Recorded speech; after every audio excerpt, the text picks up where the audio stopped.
జై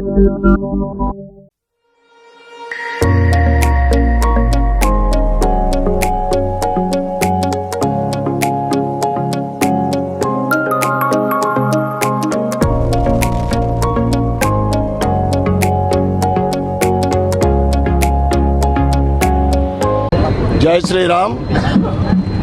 ఈరోజు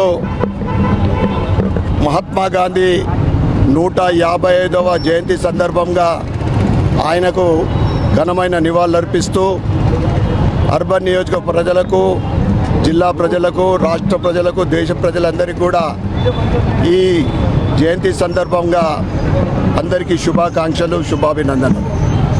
ఈరోజు గాంధీ చౌక్లోని గాంధీ విగ్రహానికి భారతీయ జనతా పార్టీ రాష్ట్ర కార్యదర్శి పల్లె గంగారెడ్డి గారు, కార్పొరేటర్లు అందరం కలిసి ఈరోజు గాంధీ గారికి ఘనమైన నివాళులు అర్పించడం జరిగింది.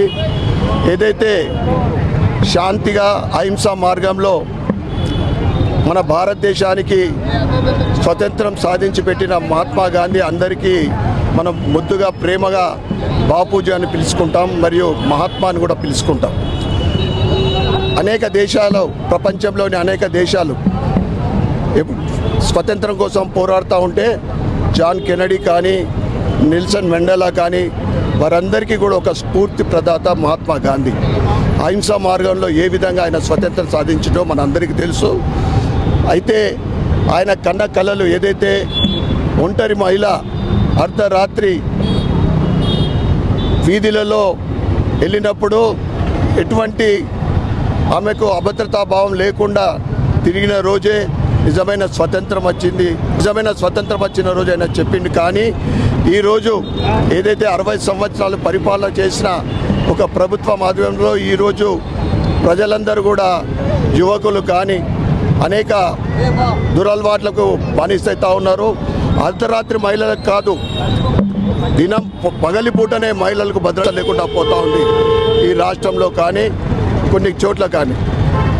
అదేవిధంగా ఆయన ఏదైతే స్వచ్ఛ భారత్, దేశమంతా కూడా శుభ్రంగా స్వచ్ఛ భారత్గా ఉండాలన్నప్పుడు 2014లో మన ప్రియతమ ప్రధానమంత్రి నరేంద్ర మోడీ గారు స్వచ్ఛ భారత్ కార్యక్రమాన్ని చేపట్టడం జరిగింది.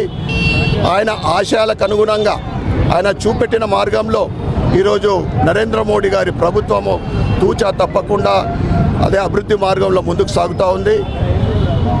నేటి యువకులకు కానీ, రాబోయే తరానికి కానీ ఏదైతే గాంధీ గారు చూపెట్టిన మార్గం మనందరికీ కూడా ఆదర్శప్రాయము.